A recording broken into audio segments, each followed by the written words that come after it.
qu'on a pu célébrer Pâques et surtout que cette joie de la Pâques habite en nous, qu'on puisse vivre ça selon ce que Pasteur Anne a dit tout à l'heure. Donc, avant de commencer, je vous invite encore à la prière. Père éternel, nous te remercions de ce moment si précieux, Seigneur, dans ta présence, ce moment où nous nous rassemblons autour de ta parole, ce moment où nous pouvons aussi abandonner nos fardeaux à tes pieds, Seigneur, au pied de ta croix. Maintenant, Seigneur, merci pour le pardon que tu nous accordes par ton Fils Jésus-Christ, Seigneur, qui est mort à la croix, qui a versé son sang, qui nous a purifiés de tous nos manquements, toutes nos iniquités, Seigneur. Nous te demandons de bénir ce moment et aussi que tu envoies ton souffle, ton Esprit Saint, Seigneur, pour murmurer dans chacun de nos oreilles, pour qu'on puisse être revivifié par ton Esprit, par ta parole, par ton Fils Jésus-Christ, qui est la vie aussi, la vie qui résiste à la mort et la vie qui nous donne la vie aussi. Seigneur, parle, car tes serviteurs t'écoutent. En ton nom, nous faisons cette prière. Amen. Donc, comme ce qui a été dit tout à l'heure, le thème, c'est « Alléluia, Christ est ressuscité ». Donc, c'est un sujet de joie, un sujet de reconnaissance, c'est un appel à la louange parce que le Christ est ressuscité. Ces trois premiers mots sur le verbe « être » sont plein, très lourds en sens théologique, parce que « Alléluia », ça veut dire louer Yahvé, monter, fait monter la louange à Yahvé. Pourquoi? Parce que le Christ, c'est l'envoyé, c'est le oint de Dieu qui a été envoyé pour nous libérer de nos péchés, pour qu'on puisse être réconcilié avec Dieu et pour nous mener à la vie éternelle aussi.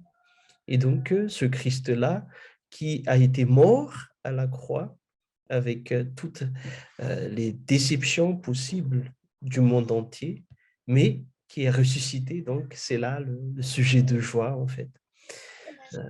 Donc, il y a aussi dans le thème la notion de témoignage, comment témoigner de cette résurrection, de cette victoire, comment partager autour de nous. Et le verset phare, c'est dans Luc, Évangile selon Luc, chapitre 24, versets 45 à 48, que je vais lire au nom de Jésus.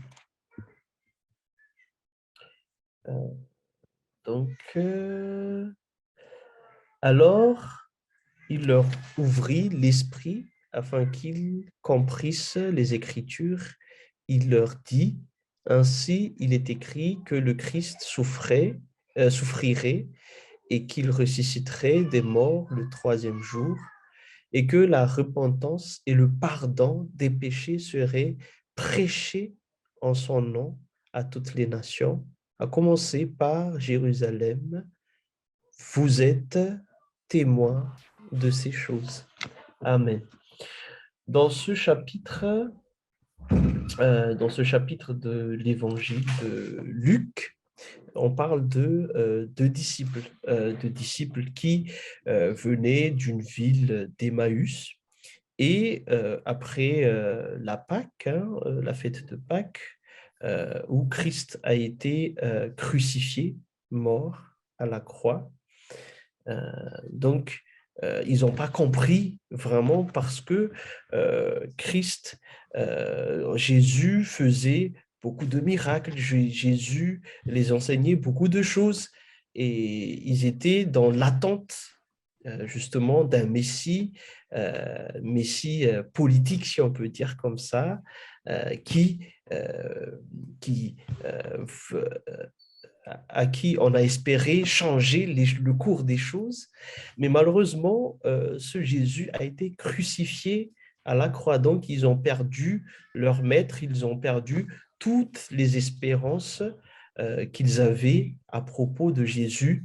Et finalement, quand la fête de Pâques, la Pâque juive, qui se coïncide avec la crucifixion de Jésus et sa résurrection, qui est la Pâque chrétienne. Donc, après la mort de Jésus, ils sont retournés là où ils étaient, avec la déception, avec la tristesse. Et ce qui est paradoxal, parce que non seulement on a dit tout à l'heure que la Pâque juive euh, était un moment de réjouissance, un grand moment, une grande fête. Donc, on invite tous les diasporas rentrent à Jérusalem pour fêter ce grand moment. La Pâque juive, c'est le moment où on se souvient de la libération des Israélites sous le joug des Égyptiens, sous le joug de l'esclavage des Égyptiens en Égypte. Donc, c'est un grand moment. Le Dieu qui a entendu leurs cris, qui ont vu leur souffrance, les a libérés. Si vous vous souvenez, Exode 12, il y a un rituel qu'on a fait, justement, c'est intégré dans l'histoire, mais le rituel, c'est qu'il fallait faire un sacrifice de l'agneau sans défaut, l'agneau immolé, en fait, et le sang a été mis sur les linteaux pour reconnaître que c'est un foyer hébreu, donc on n'extermine pas, le malheur ne s'abat pas sur ce foyer. Mais en même temps, on a mangé à la hâte aussi. Le sacrifice, c'est la Pâque. Donc, c'est un sujet de joie, un sujet d'allégresse. Et en même temps, ce qui est étrange dans ce rituel, c'est que dans Exode 12, chapitre 11, il est écrit « Quand vous le mangerez », donc le sacrifice lors de la Pâque, « Quand je vous le mangerai, vous aurez vos reins sains, vos souliers aux pieds et votre bâton à la main, et vous le mangerez à la hâte. » C'est la Pâque de l'Éternel. Donc, lors du sacrifice, c'est que il fallait avoir les reins sains. Ça veut dire on met la ceinture et les souliers. Ça veut dire que on se prépare pour la victoire. On se prépare déjà pour la libération. On se prépare pour la réjouissance. Mais ce qui se passe ici avec les deux disciples, c'est que ils reviennent abattus dans leur ville d'origine et ils sont attristés parce qu'ils ont perdu. C'est comme justement tout est fini, comme on dit avec les jeux, c'est game over. Hein. Il y a plus moyen pour continuer, donc ils sont en train de commencer un deuil, paradoxalement, avec la fête qu'ils devaient célébrer parce qu'ils sont juifs aussi. Et ça nous fait poser des questions à nous aussi. Peut-être on venait de célébrer Pâques, qui est une grande fête chrétienne parce que c'est la victoire du Christ sur la mort, non seulement la victoire du Christ sur la mort, mais après avoir donné sa vie en guise de sacrifice à la croix pour nos péchés, pour notre pardon, pour notre réconciliation, après avoir fait cette œuvre salvatrice, rédemptrice, le Seigneur a vaincu la mort.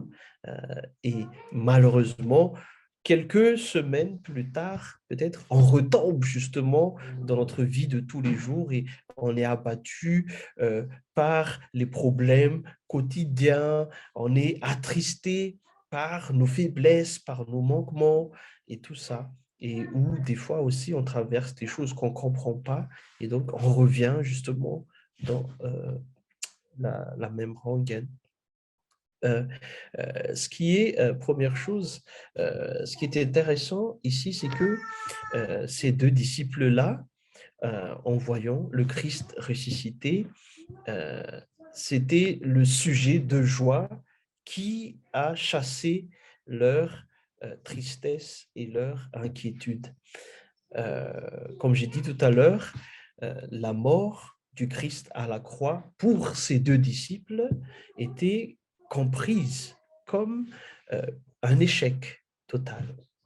C'était la fin, donc c'était un échec total malgré les espérances qui ont été portées au sujet de Jésus.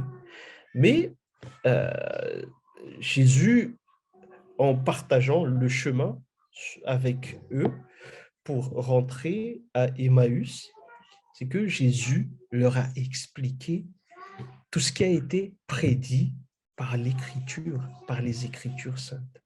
Donc, Christ a commencé à lire les Écritures saintes à partir à la lumière des événements qui se sont passés. Et c'est par la compréhension des Écritures que ces disciples-là ont compris que c'était le plan de Dieu que le Christ soit mort à la croix et qu'il ressusciterait 3 jours après, le 3e jour après. Et c'est ce qui nous arrive aussi dans, euh, dans notre vie, des fois, c'est que quand nous ne connaissons pas la volonté de Dieu, nous sommes attristés, nous sommes abattus parce que nous ne comprenons pas ce qui nous arrive. Et c'est ce que Jésus dit dans Marc chapitre 2, verset 24. Il dit, n'êtes-vous pas dans l'erreur parce que vous ne comprenez ni les Écritures, ni la puissance de Dieu. C'est vrai que cette parole s'adressait aux pharisiens quand ils ont piégé Jésus dans la vie éternelle. Est-ce qu'il y a toujours le mari et la femme et tout ça qui va entre les maris qui ont été décédés 6 fois, 7 fois de suite, qui va être le mari de la femme à la fin des temps, à la vie éternelle. Et Jésus a répondu, vous êtes dans l'erreur parce que vous ne comprenez pas les Écritures ni la puissance de Dieu. Là où je veux venir, c'est que il est très intéressant de connaître la volonté de Dieu. Et la volonté de Dieu se révèle dans les Écritures saintes. Il faut connaître les Écritures saintes qui révèlent Dieu, pour connaître Dieu, pour connaître l'amour de Dieu, pour connaître comment Dieu fonctionne, pour connaître qu'est-ce que Dieu exige de nous, qu'est-ce que Dieu demande de nous. Il est très important de connaître les Écritures saintes, parce que ces Écritures saintes révèlent Dieu en Jésus-Christ. Je ne sais pas si vous êtes déjà tombé amoureux ou amoureuse de quelqu'un. Si vous rencontrez quelqu'un,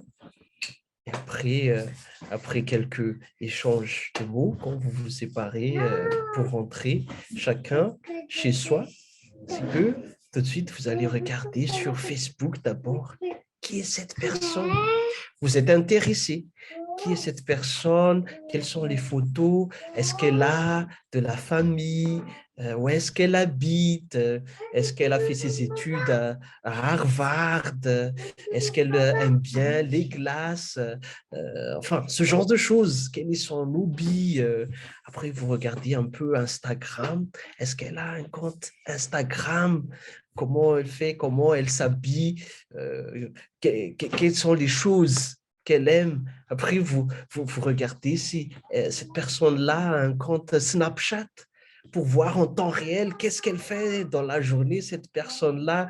Elle fait ceci, elle fait cela, elle mange un peu du riz, peut-être elle ne mange pas du riz, mais du kebab, je ne sais pas, du tacos, ce sont des malbouffes, hein, c'est pas très intéressant. Après, vous regardez sur LinkedIn, qu'est-ce que cette personne-là a fait dans sa vie, qu'est-ce qu'elle a fait comme étude, pour dire que si vous aimez quelqu'un, vous aimez la connaître beaucoup plus, beaucoup plus.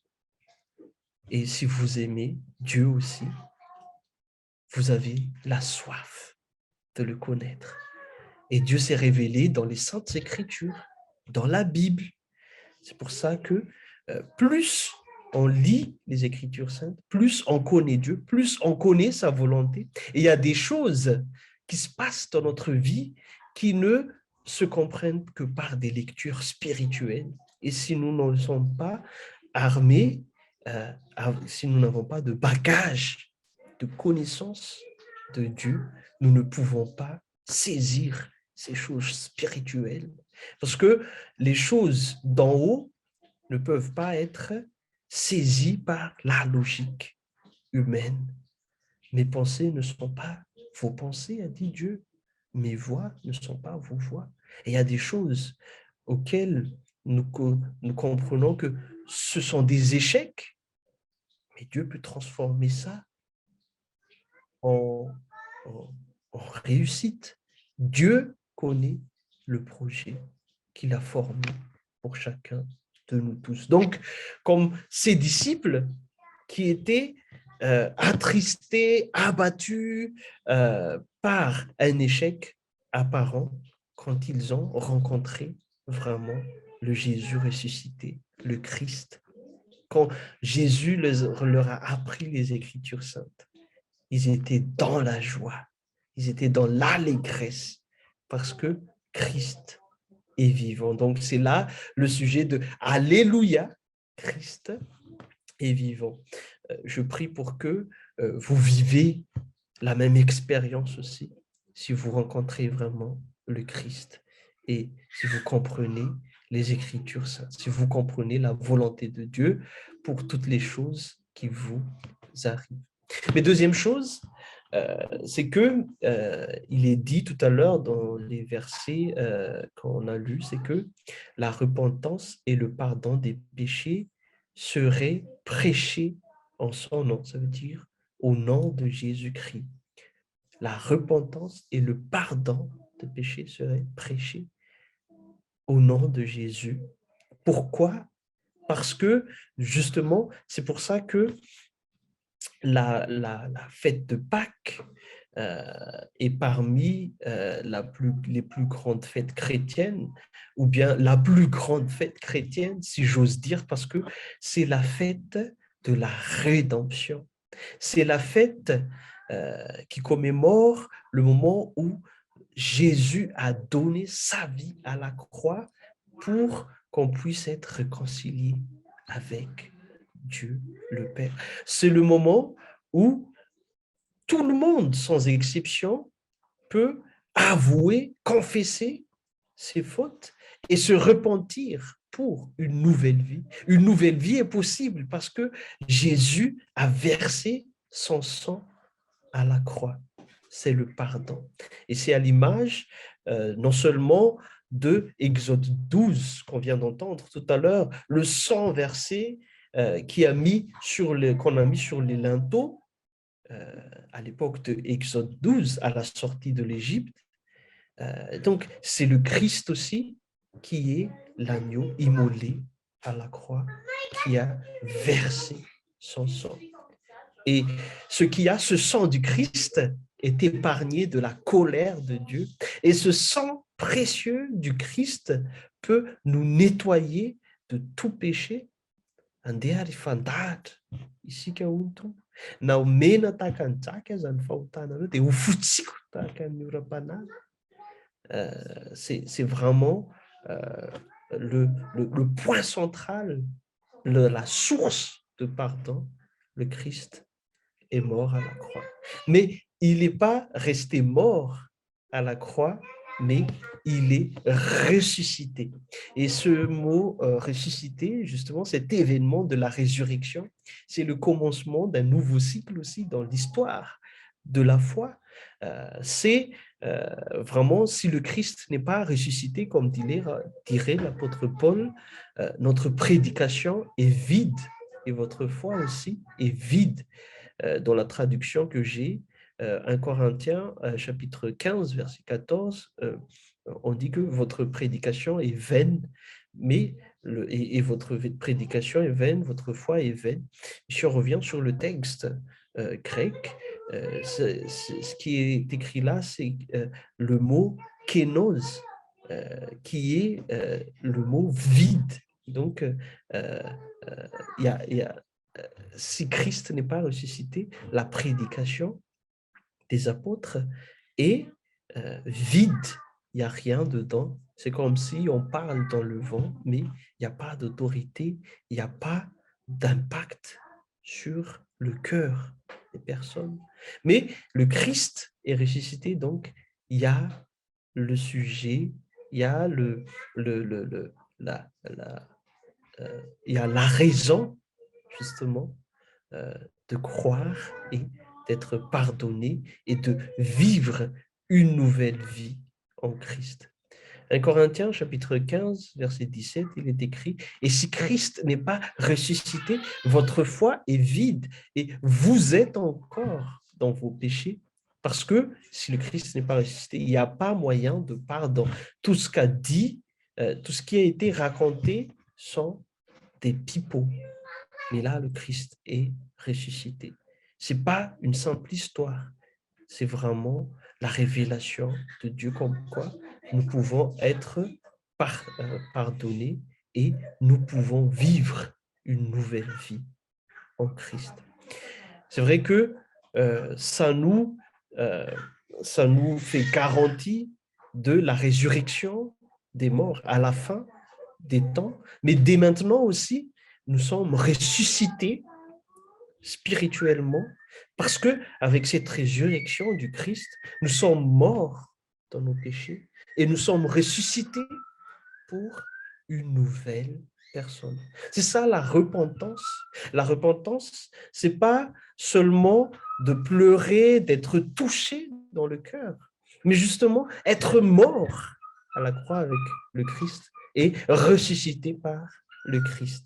Et ça, nous ne pouvons pas le faire par notre propre effort, par notre propre force.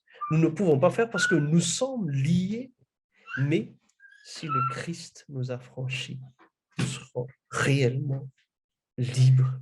Si nous demandons sa force, son Esprit Saint pour nous pousser justement dans cette libération, le Christ peut briser la chaîne qui nous lie à la croix. Et c'est pour ça que l'apôtre Paul dit, s'il y a quelqu'un en Christ, il est devenu une nouvelle créature. Les choses anciennes sont passées, elles sont devenues nouvelles. C'est l'œuvre de Dieu. C'est l'œuvre de Dieu. C'est possible, cette nouvelle vie. Mais des fois, on attend demain. Pourquoi? Parce que nous reconnaissons que nous n'avons pas assez de force et nous refoulons justement, nous ne voulons pas affronter nos faiblesses, nos manquements. Mais ce n'est pas par notre force, mais c'est le fait d'avouer et de porter devant la croix du Christ. Et le Christ nous libère. Le Christ nous restaure. Le Christ nous régénère. Le Christ nous ressuscite pour une nouvelle vie. Et c'est pour ça que vous entendez beaucoup de témoignages qui parlent d'avant et d'après.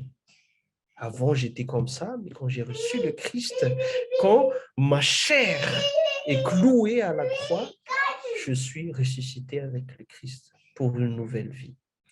Mais quand on témoigne aussi, on va arriver au témoignage.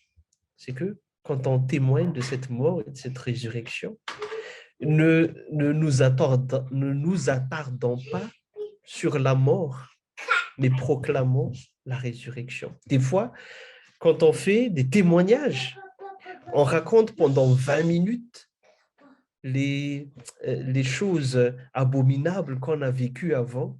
C'est comme on fait la louange du diable. Moi, j'ai fait ceci, moi, j'ai bu 5 bières, cajots de bière avant, j'ai fait ceci, Enfin, on raconte tout, tout, tout, tout, tout.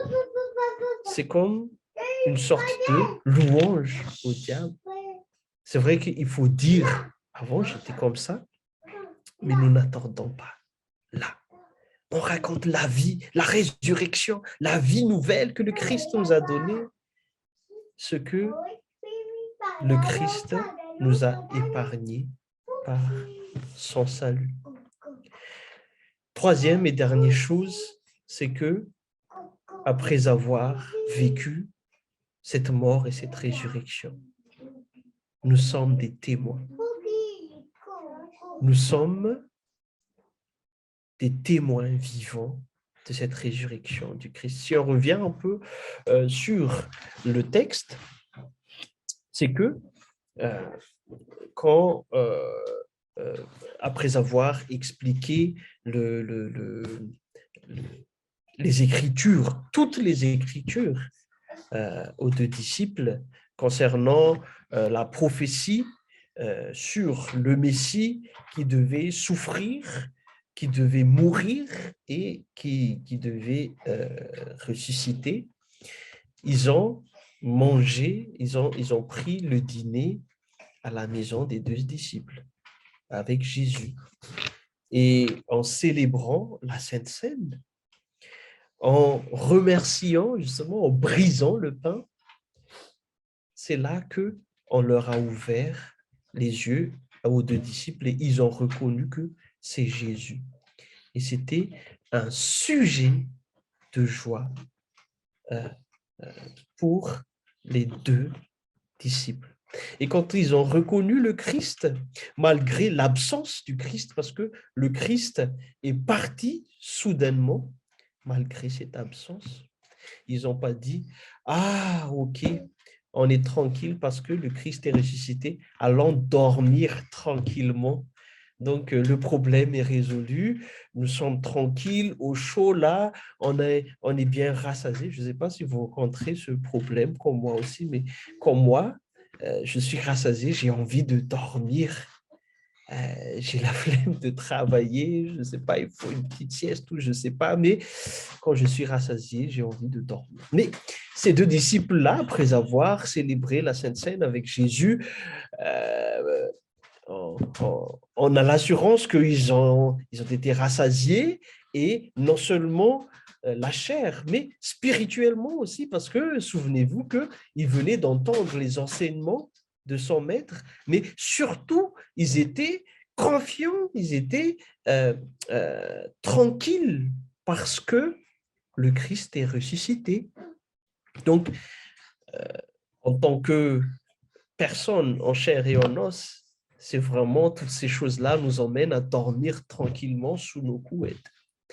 Mais ce qu'ils ont fait, c'est que c'était au milieu de la nuit, ils se sont levés et ils ont couru jusqu'à Jérusalem pour raconter, justement,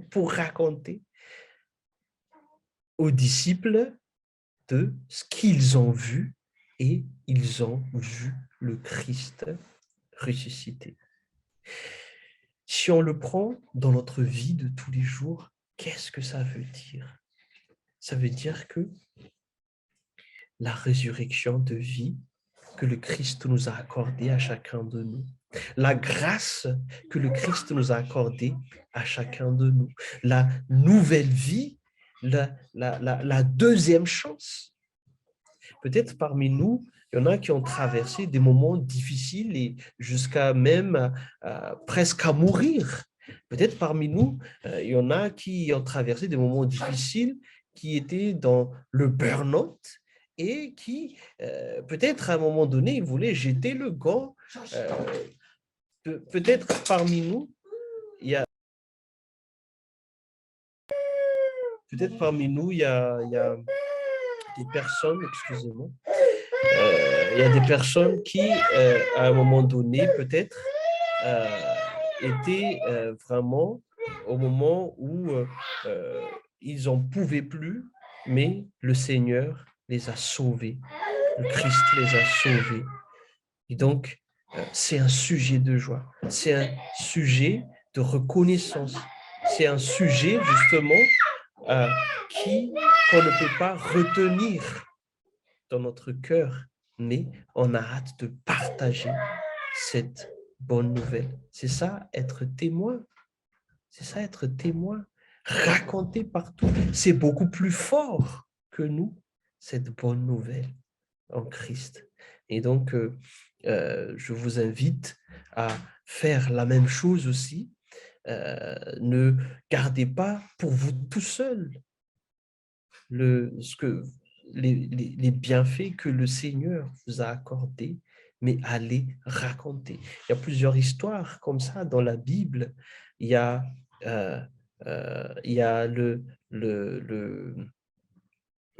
c'était qui déjà enfin, il y a des personnes que Jésus a guéries dans Marc, par exemple. C'est que Jésus l'a interdit d'en parler, mais c'est beaucoup plus fort.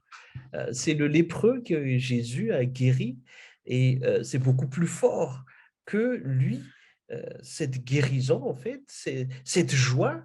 Et donc, il ne pouvait pas s'abstenir. Il est allé raconter à toutes les personnes dans dans la ville. Et c'est pour ça que Jésus ne pouvait plus entrer librement dans la ville de Jérusalem. Et je vous invite à ne pas garder pour vous justement ces bienfaits.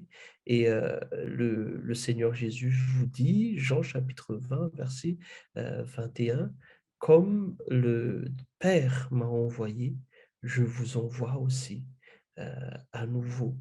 Et donc, c'est non seulement c'est une mission de témoin, mais c'est une mission aussi. Dieu travaille à travers notre vie pour montrer sa bonté, son amour, sa gloire, pour partager cette bonne nouvelle aux autres. Amen. Je vous invite à la prière.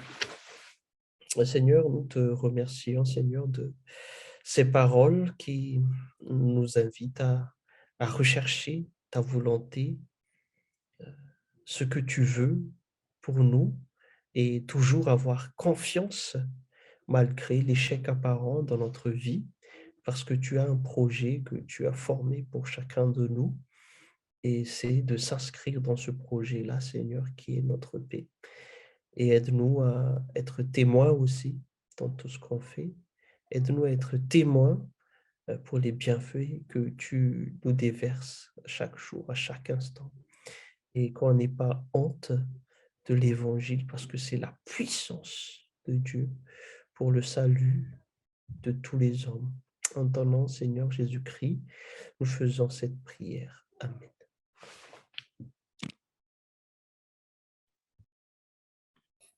Merci beaucoup, pasteur.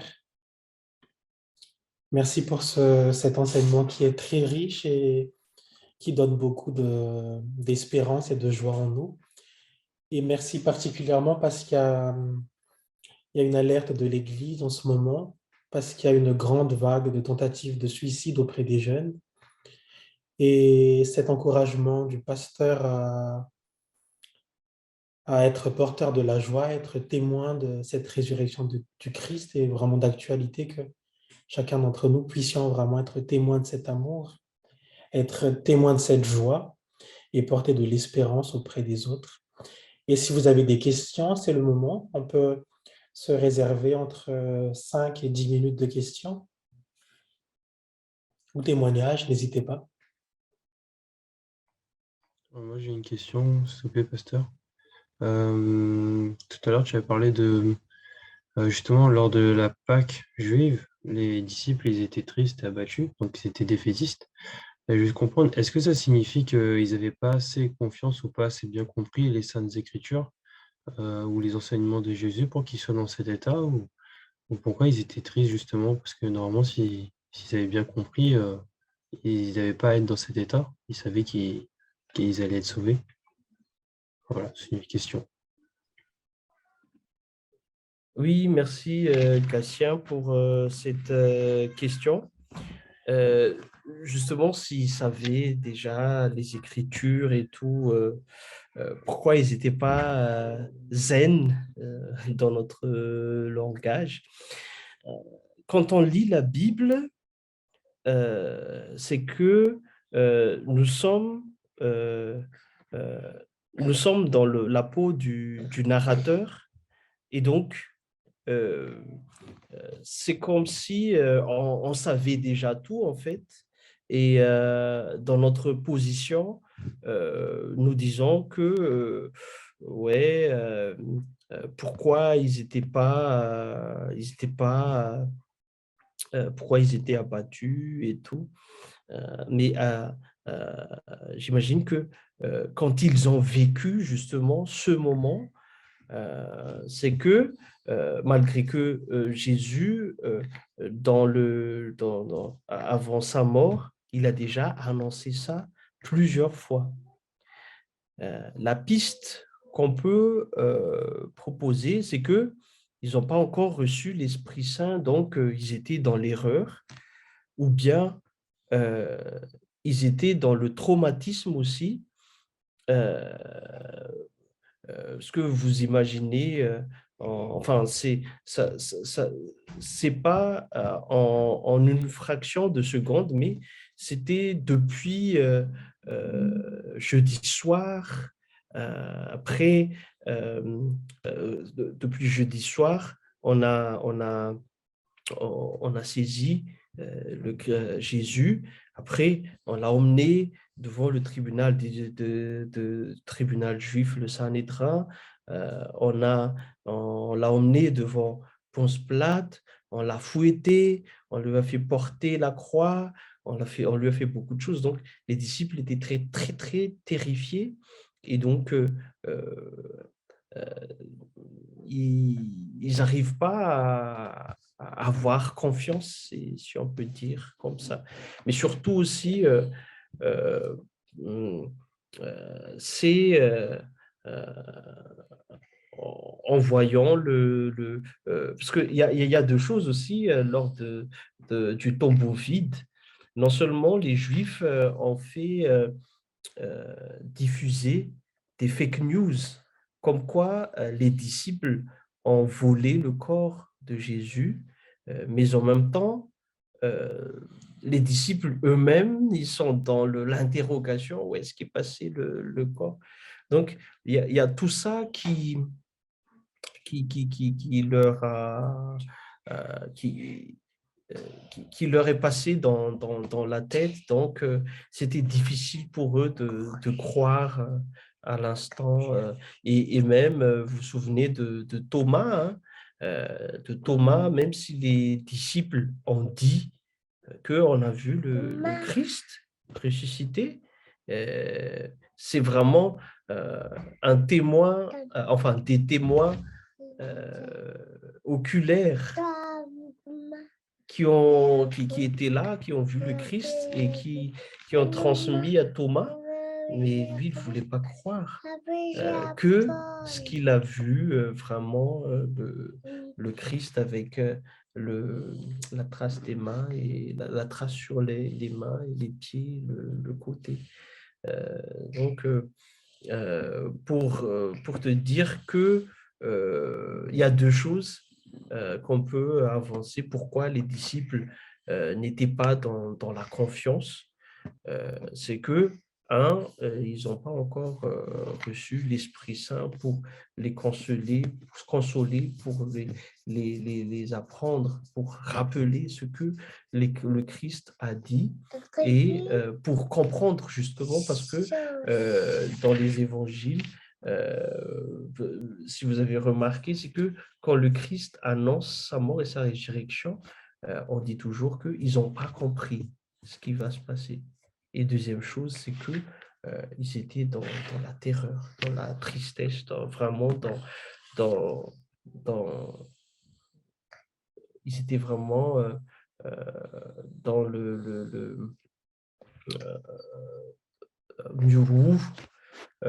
C'est pour ça qu'ils n'avaient pas le cœur à avoir confiance à ce qui a été dit. Après, hein, c'est après avoir vu le Christ qu'on dit qu'ils se sont souvenus de ce qu'on leur a dit. C'est un peu étrange, mais bon, mais voilà.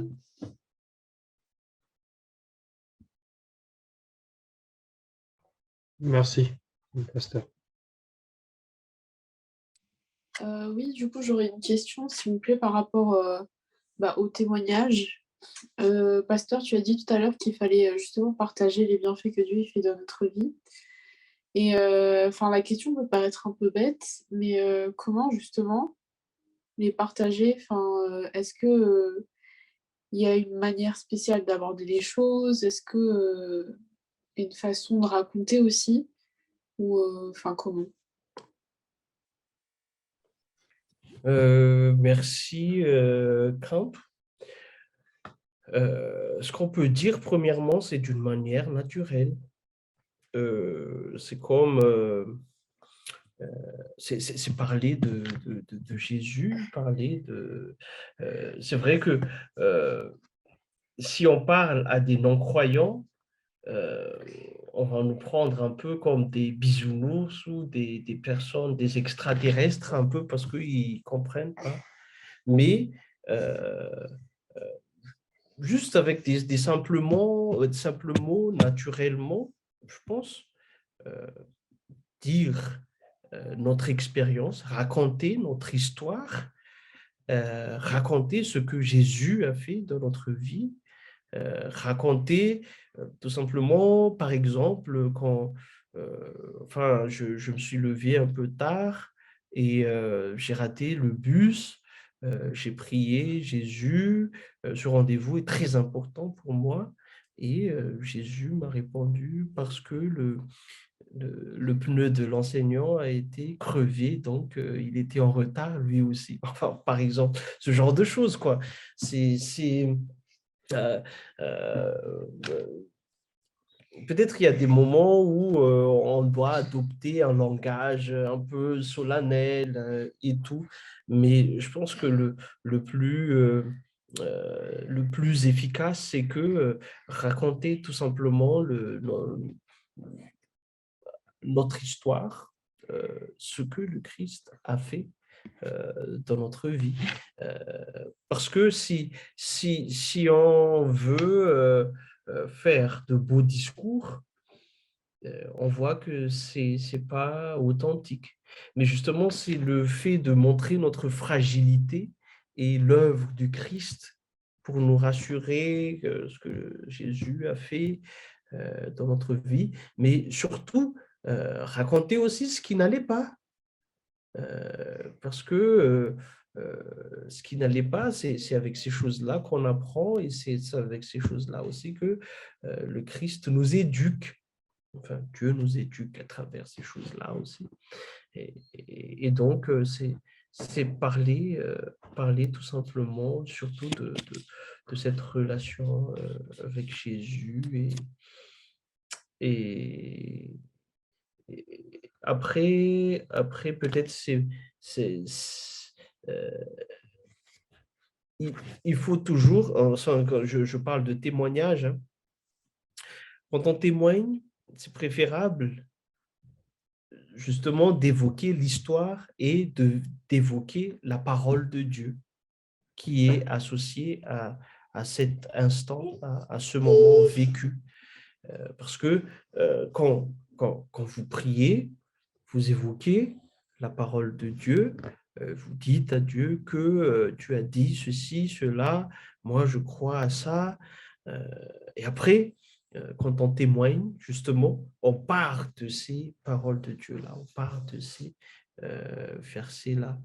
C'est beaucoup plus efficace parce qu'on proclame la parole en même temps qu'on témoigne. Voilà peut-être quelques pistes, mais à chacun de sa façon de de partager, en fait. Je ne sais pas, Pasteur Hein, si tu Merci veux beaucoup. rajouter quelque chose. Non, c'était très complet. Merci beaucoup, pasteur. Merci beaucoup.